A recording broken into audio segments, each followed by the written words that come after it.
Welcome to I dream. నా పేరు లుంబిని. మన బాడీలో వచ్చే ఏదైనా సమస్యకి అంటే హెడ్ దగ్గర నుండి టో వరకు ఎనీ కైండ్ ఆఫ్ ప్రాబ్లం వస్తే దాన్ని న్యాచురల్ పద్ధతిలో క్యూర్ చేసి న్యాచురల్ పద్ధతిలో ట్రీట్మెంట్ అందించే కేతన్ ఆరోగ్య కేంద్రం నుండి ఈరోజు మనతో పాటు ఉన్నారు డాక్టర్ దిలీప్ కుమార్ గారు, ఎక్స్పర్ట్ ఇన్ ఆయుర్వేద, అక్యుపంక్చర్ అలాగే natural sciences. Let's talk to him. Hello sir. Hello అండి. నమస్తే సార్. యంగ్స్టర్స్లో కూడా బోన్ రిలేటెడ్ ప్రాబ్లమ్స్ వస్తున్నాయి. లిటరలీ 25 దాటిన తర్వాత కాలు నొప్పో చేయి నొప్పో ఏదో ఒక ప్రాబ్లంతో వాళ్ళు బాధపడుతూ ఉంటారు. అంటే వాళ్ళ లైఫ్లో అది కూడా పార్ట్ అయిపోయింది. ఇన్ఫ్యాక్ట్ ఇలా ఫింగర్స్ కూడా నొయ్యడము, ఇది కూడా పెయిన్స్ వస్తున్నాయి. అంటే అంత ప్రాబ్లమ్స్ ఏముంటాయి అండ్ నాడీ వైద్యంలో ఎలాంటి క్యూర్ ఉంటుంది దీనికి? అయితే ఇప్పుడు మీరు చెప్పారు కదా ఫింగర్స్లో కూడా ప్రాబ్లమ్స్ వస్తున్నాయండి. ఇప్పుడు ఏమనుకోకండి, అంటే ఎగ్జాంపుల్ చూడండి, ఇది సౌండ్ వస్తుంది కదా, ఇది ఏంటిది అసలు? ఇది యూజువల్లీ అంటే చాలా లేమ్ గా చెప్పాలంటే వాటర్ బబుల్స్ లాగా ఉంటే అవి పగులుతాను అనుకుంటారు. వాటర్ బబుల్స్ లాగా కాదు, ప్రతి మనిషికి కూడా డైజెషన్ వల్ల వచ్చే ప్రాబ్లమ్స్ ఎక్కువ. దాంట్లో గ్యాస్ట్రిక్ ప్రాబ్లమ్స్, ఇదంతా కూడా గ్యాస్ట్రిక్ ప్రాబ్లమ్స్. ఎలాంటి మనిషి అయినా సరే, అది నేనైనా సరే ఎవరైనా సరే, మనం తిన్న ఫుడ్లో ఖచ్చితంగా కొంచెం ఇండైజెషన్ అవ్వడం వల్ల కొంచెం గ్యాస్ అనేది బాడీలో ఫామ్ అవుతుంటుంది. ఆ ఫార్మేషన్ ఏమవుతుందంటే ఇక్కడ సౌండ్ వస్తుంది. కానీ అది అందరికి వస్తుంది కదా. అందరికి గ్యాస్ట్రిక్ ప్రాబ్లమ్స్ అందరికీ ఉంటుంది, ఏదో ఒకటి చిన్నదో పెద్దదో లేదు అనేది ఒకరికి చెప్పండి.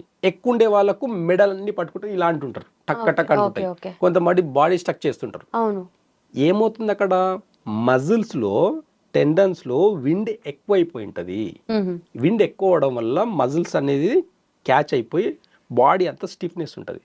ఇలా అనడం వల్ల ఏమవుతుంది, ఆ మజిల్ అనేది మనము వాటర్లో బట్టలు పిండేసి బట్టల్లో వాటర్లో అద్దేసి అలా ఆరేస్తే సరిపోదు, పిండాలి. కొంచెం గట్టిగా ఎలా పిండుతామో అలా మజిల్స్ని కూడా మనం ఏం చేస్తామంటే ఆ స్టక్ అయిపోయినట్టు ఉంటుంది బాడీ. కాబట్టి ఇలా అన్నప్పుడు కొంచెం ఏమవుతుంది, బాడీలో ఆ విండ్ అనేది బయటికి రిలీజ్ అవుతుంది. ఇది కూడా అంతే, ఈ సౌండ్ కూడా అంతే.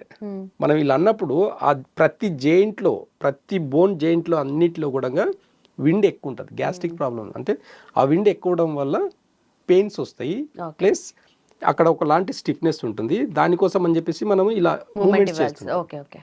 ఆ మూమెంట్స్ అనేది కూడా ఒకలాంటి గ్యాస్ట్రిక్ ప్రాబ్లం వల్ల వచ్చాయి. నిజం చెప్పాలంటే బోన్ రిలేటెడ్ ప్రాబ్లమ్స్ అన్నీ కూడా ఈ గ్యాస్ట్రిక్ వల్ల వచ్చే ప్రాబ్లమ్సే ఉంటాయి. ఏంది బోన్కి గ్యాస్ట్రిక్కి ఏం సంబంధం? అవును.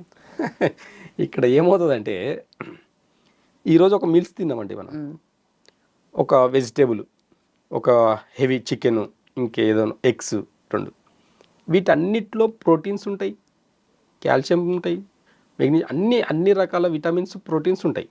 హెవీ డైట్ తింటున్నాం. ఇప్పుడు ఇవన్నీ తింటున్నప్పుడు మన జీర్ణశక్తి బాగాలేదనుకోండి, ఇది డైజెషన్ అవ్వలేదు. అప్పుడు మరి ఏంది దాని పరిస్థితి అంటే, డైజెషన్ అయితేనే కదా దాంట్లో ఉన్న విటమిన్స్, ప్రోటీన్స్ అన్నీ మన బాడీకి అబ్జర్వ్ అవుతాయి. డైజెషన్ సిస్టమ్ బాగాలేనప్పుడు ఇంకా ఎక్కడి నుంచి మనకు ఆ దానిలో ఉన్న ప్రోటీన్స్, విటమిన్స్ అన్ని బాడీకి ఎలా వస్తాయి? ఈ రాకపోవడం వల్ల ఏమవుతుంది అని అంటే, అప్పుడు గ్యాస్ట్రిక్ ప్రాబ్లమ్స్ ఎక్కువైపోతుంది, గ్యాస్ ప్రాబ్లమ్స్ ఎక్కువైతాయి. అప్పుడు ఈ తిన్న ఫుడ్లకేంటి ఏమవుతుందంటే, మన బోన్ డెన్సిటీ తగ్గిపోతుంటుంది. మనం మంచి కాల్షియం ఫుడ్ తిన్నప్పుడు ఆ కాల్షియం ఫుడ్ నుంచి వచ్చిన అబ్జర్వేషన్ కాకపోయేసరికి బోన్ డెన్సిటీ తగ్గిపోతుంటుంది. కాబట్టి చిన్న వయసులోనే ఇప్పటికి జంక్ ఫుడ్ తినడం వల్ల ఏమవుతుంది అని అంటే, గ్యాస్ట్రిక్ సమస్యలు ఎక్కువ అవుతున్నాయి. దానివల్ల ఆ తిన్న ప్రోటీన్ అంతా కూడా పేయికి అంటకపోవడం వల్ల ప్రాబ్లమ్స్, బోన్ డెన్సిటీలో ప్రాబ్లమ్స్ వస్తాయి. తిన్నా కూడా అబ్జర్వ్ కాకపోవడం వల్ల అంటే ఆ బోన్ డెన్సిటీ అనేది బోన్కి కావాల్సిన ఇది కానీ అన్ని అందవు అనమాట. ప్రోటీన్స్ కానీ, విటమిన్స్ కానీ, మినరల్స్ కానీ ఇవన్నీ బోన్కి అందకపోవడం వల్ల చిన్న వయసులోనే బోన్ ప్రాబ్లమ్స్ వస్తాయి. ఇప్పుడున్న మోడర్న్ సిస్టంలో ఏం చెప్పాలంటే, డైజెషన్ సిస్టమ్ మీద ఫోకస్ చేయదు. మీకు విటమిన్ డి ప్రాబ్లం ఉంది, విటమిన్స్ ప్రాబ్లమ్స్ ఉన్నాయి, మీ మంచిగా తింటే డైజెషన్ అయితే అన్ని విటమిన్స్ ఫుడ్లకి ఏంటే వస్తాయి అన్న కాన్సెప్ట్ చెప్పరు. డైరెక్ట్ సప్లిమెంటరీస్ ఇస్తారు. అవి ఎన్ని రోజులు వేసుకోవాలి? 4 రోజులు వేసుకుంటే 4 రోజులు బాగుంటుంది, 5వ రోజు మళ్ళీ వస్తుంది. అంటే ఇంకా ఎండింగ్ అనేది లేదు. ఇంకా ఇక్కడ మోడర్న్ సిస్టంలో ఎండింగ్ లేదు, ఇంకా వేసుకుంటూ ఉండాలి అంతే. ఇంకా డైజెషన్ సిస్టమ్ని మంచిగా పెట్టుకొని అప్పుడు మీరు ప్రోటీన్ ఫుడ్ తినండి. కరెక్ట్గా డైజెషన్ సిస్టమ్ ఇంప్రూవ్ అవ్వాలంటే ఓన్లీ వెజిటేబుల్ డైట్ చేయండి. చూడండి ఒకసారి, ఈ ప్రోటీన్ ఫుడ్ జోలికి వెళ్ళకండి ఫస్ట్. ఎందుకంటే అదంతా హెవీ డైట్, అదంతా తినాలంటే డైజెషన్ చాలా బాగుండాలి. డైజెషన్ బాగుందా లేదా అని తెలుసుకునేదానికి ఫస్ట్ మీకు ఫ్రీ మోషన్ ఉందా లేదా. ఎవరైనా 2 సార్లు కానీ 3 సార్లు కానీ మోషన్ వచ్చింది అంటే వాళ్ళకు అంటే వాళ్ళకు డైజెషన్ సిస్టమ్ బాగాలేదని చెప్పొచ్చు. ఒకసారి అవుతుంది, అది టైంలో అవుతుంది అంటే కూడా అది కూడా కరెక్ట్ పద్ధతి కాదు. కొంతమందికి ఒకేసారి ఫ్రీగా మోషన్ అవుతుంటుంది, అయినా ప్రాబ్లమ్స్ ఉంటాయి, వాళ్ళకు ఇంకెక్కడో లివర్లో సమస్యలు ఉంటాయి. ఓకే. కొంతమందికి లంగ్స్లా అంటే స్పైసీ ఫుడ్ పడదు కొంతమందికి, అయినా తింటూ ఉంటారు అనమాట. అలాంటి వాళ్ళకు రూట్ కాజ్లో బోన్ డెన్సిటీ తగ్గిపోయేదానికి అవకాశాలు ఎక్కువ ఉంటాయి. రూట్ కాజ్లో ఏదైనా ఒక ఆర్గాన్ ప్రాబ్లం వచ్చింది అంటే అది డైజెషన్ వల్ల మాత్రమే అని చాలా క్లియర్ కట్గా తెలుసుకోవాలి. ఓకే. ఎప్పుడైతే ఇది మనకు అర్థమవుతుందో మనం తినే ఫుడ్ చాలా జాగ్రత్తగా తింటాం. ఏం చేస్తాం అప్పుడు, ఇప్పుడు నేను చెప్పినట్టు మార్నింగ్ హెవీగా తింటాం, మధ్యాహ్నానికి విటమిన్స్ మంచిగా ఈజీ డైజెషన్ అయ్యే వెజిటేబుల్స్ తింటాము, ఈవినింగ్ వచ్చేసరికి మినరల్స్ లాంటివి, ఇది సోరకాయ జ్యూసులు ఇలాంటివి, మంచి గుమ్మడికాయ జ్యూసులు ఇలాంటివన్నీ, soups, any soups, vegetable soup చేసుకోండి. తినడం కాకుండా తాగండి. ఈవినింగ్ వచ్చేసి నమలడం ఆపేయాలి. ఫుడ్ డైట్ లో నమలడం కాకుండా తాగడం పెట్టాలి. అలా అని చెప్పేసి ఇష్టం వచ్చిన బోన్ సూప్ అలాంటివి కాదు, హెవీ డైట్ కాదు, వెజిటేబుల్ సూప్స్ కానివ్వండి, లేదంటే ఫ్రూట్ జ్యూస్ కానివ్వండి, ఫ్రూట్స్ కానివ్వండి, అలాంటివి ఈజీగా డైజెషన్ ఏవి తినండి. మీ డైజెషన్ సిస్టమ్ ఒక 4 weeks లో మారిపోతుంది. అయితే ప్రోటీన్ ఫుడ్ ఒక 1 month మానేస్తే మీ డైజెషన్ సిస్టమ్ని చాలా అమాంతరంగా హై చేసుకోవచ్చు, చాలా ఈజీగా డైజెషన్ అయిపోతుంది. కాబట్టి ఫస్ట్ డైజెషన్ సిస్టంలో బాడీలో పెయిన్స్ ఉండేవాళ్ళు ఓన్లీ వెజిటేబుల్స్ మాత్రమే బాయిల్ చేసుకొని తింటే అద్భుతమైన రిజల్ట్స్ కనిపిస్తాయి. బాడీ మొత్తం ఫ్యాట్ అంతా కూడా పోతుంది. ఎక్కడ కూడా ఓన్లీ వెజిటేబుల్స్ని బాయిల్ చేసుకొని తినడంలో ఎలాంటి సైడ్ ఎఫెక్ట్ ఉండదు. వెజిటేబుల్స్లో అన్ని విటమిన్స్, ప్రోటీన్స్ అన్నీ ఉంటాయి. ఎగ్జాంపుల్గా ఒక 300 grams చిక్కుడుగాయ తీసుకున్నారంటే దాంట్లో హై ప్రోటీన్ ఉంటుంది, హై ఫైబర్ ఉంటుంది, డైజెషన్ సిస్టమ్కి చాలా ఇంప్రూవ్మెంట్, బోన్ డెన్సిటీ కూడా చాలా పెరుగుతుంది. ఎలాంటి కిడ్నీ సమస్యలు ఉన్నా సరే ఆ ఒక్క చిక్కుడుగాయలు తగ్గిపోతాయి. అంత మందికి అంటాం కిడ్నీ బీన్స్ అని అంటాం, అంటే దాంట్లో ఉంటాయి. కాబట్టి హై ప్రోటీన్ అనమాట అది. అలాంటివన్నీ మెడిసిన్ లాగా పనిచేస్తాయి వెజిటేబుల్స్ కూడా మనకు.